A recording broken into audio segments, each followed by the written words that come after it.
Hello friends and fellow gamers, MKxJUMP here, and in today's video we're checking out this week's event for Idle Heroes, but it's not even the event that's the most exciting thing about this week's update. There have been a ton of store overhauls, quality of life improvements, and even changes to some of our favourite events that I have to say really do make this a much more fun time to play the game than we've seen before. Orbs Workshop, Grey Dwarf's Blessing, even the Wishing Coin store have all been improved. So folks, let's go take a look at all of that and more in today's Idle Heroes video. But before we get in there, let's give a shout out to this week's patrons who've decided to back me on Patreon. So a shout out to LJ Gusky, Frederick Tang, and Colton D. Your support is much appreciated in helping me to continue to make the content I do here. Every dollar goes towards helping me to continue the VIP series, buy new hardware, and keep doing this as a full-time job. So thank you so much to everyone that supports me. It is a huge pleasure. And as well, if you want to contribute yourselves, you can find up there in the top corner of the screen a link as well. And also, if you do decide to back me on Patreon, it gives you access to account reviews every month, which means I can take a look at your Idle Heroes account and help you and keep you in the right direction. So folks, please do consider backing me on Patreon. Anyway, let's go check out this week's event.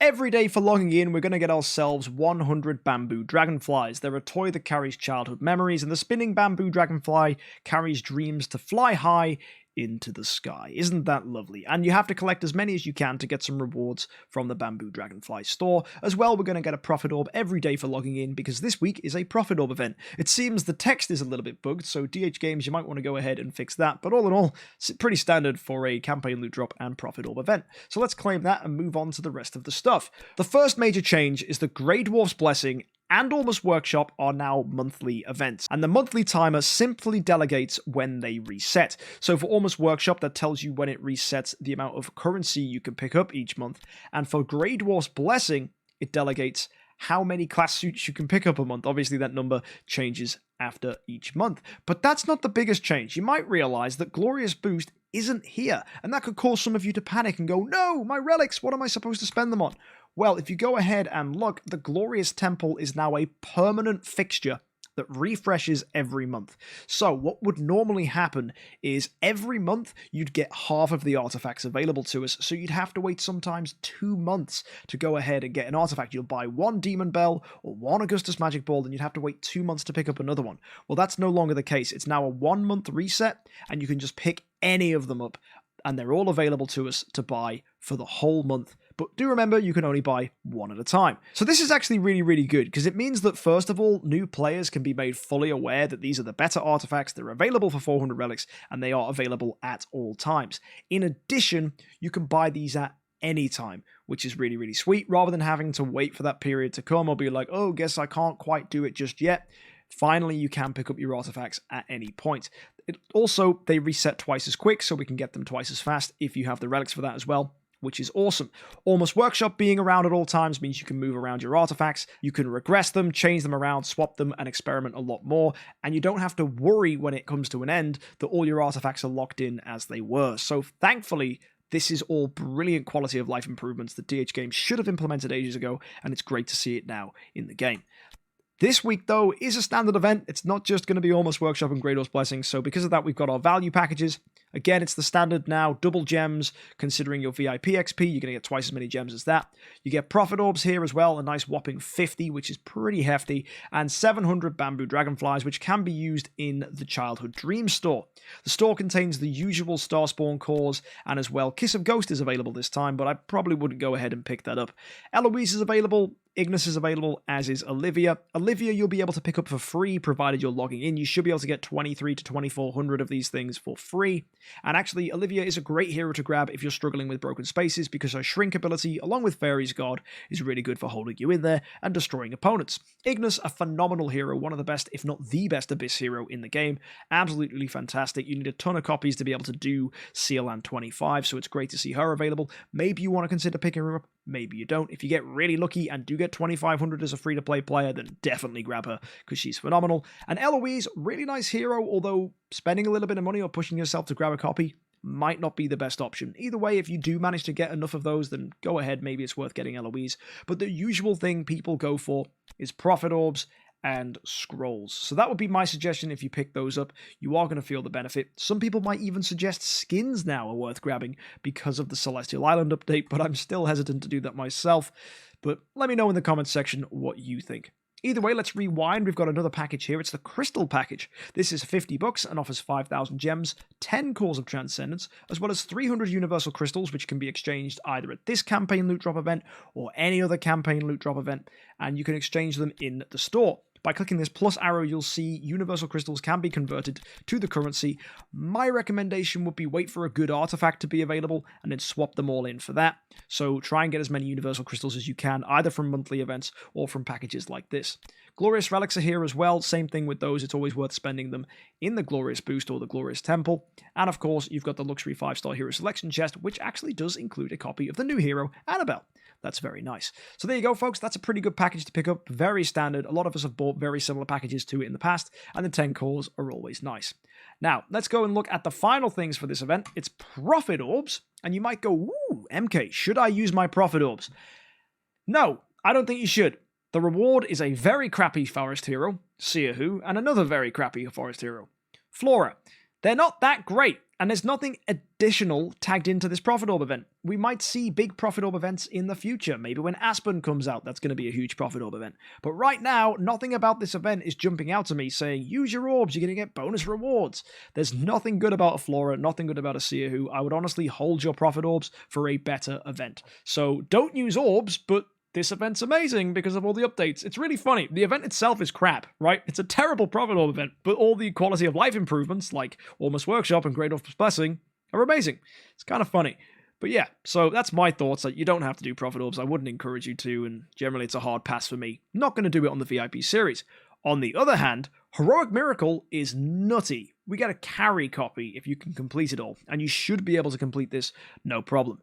All you need to do this week is summon 2 light 5 stars, 2 dark 5 stars, and 3 5 stars from each of the other factions, and you'll get all of the armor, all of the scrolls, all of the orbs, and most importantly, a copy of one of the best dark heroes in the game. Yeah, it's pretty sweet. Carry copy, not going to complain. So folks, what are the quality of life improvements have we had? That's probably what you're wondering. Well, let's start with the Wishing Fountain. If you remind yourself, the Wishing Fountain store used to give, I say used to because it no longer does, Dragon Slayer and Fat Moo, and other heroes like that for 8,000 of the currency. Remember that number, 8,000. Now watch what happens when I refresh. Okay, you might go, ooh, what's changed? Well, look at that. That's a Forest 5-star shard. That's 4,000. Half the price. Boom. So immediately, this store is a lot better. But guys, it gets even better than that. Watch what happens when I refresh again. If you just keep going, eventually, you'll get a surprise. Because it's not just 5-star shards, guys. As you can see here, there is different armor available. But that's not even the good stuff. Look at that. Rogan. Garuda. In fact, every single non-light and dark faction has 2 heroes added to here. For Forest, it's Garuda and Rogan. For Shadow, it's Horus and Ithaca.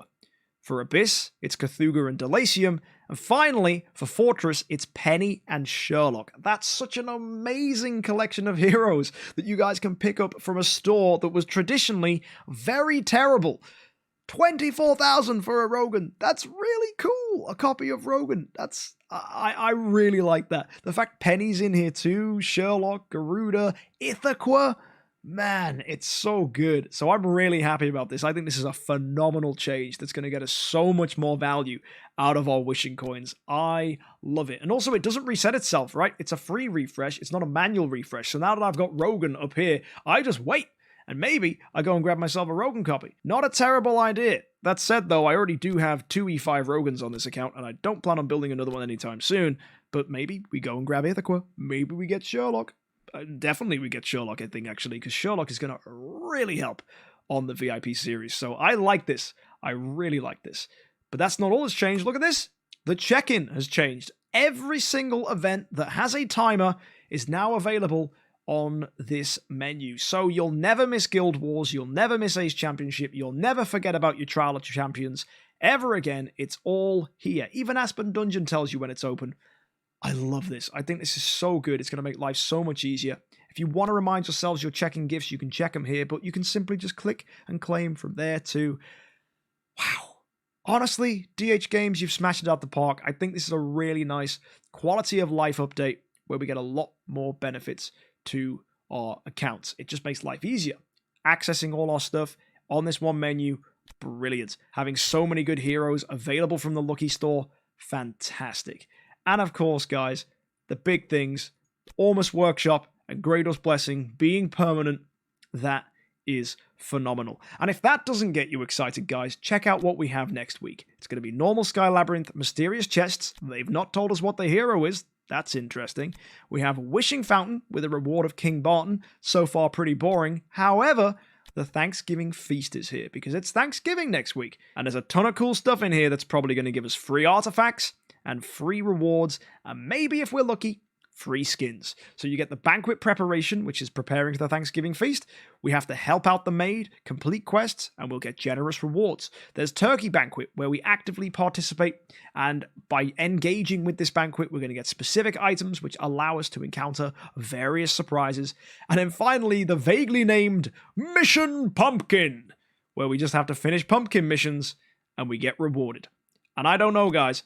I haven't got a clue what a pumpkin mission is, but I'm looking forward to finding out next week. And if you are, do join us for next week's event review. Same time, same place, over on YouTube, right here. So don't forget to subscribe.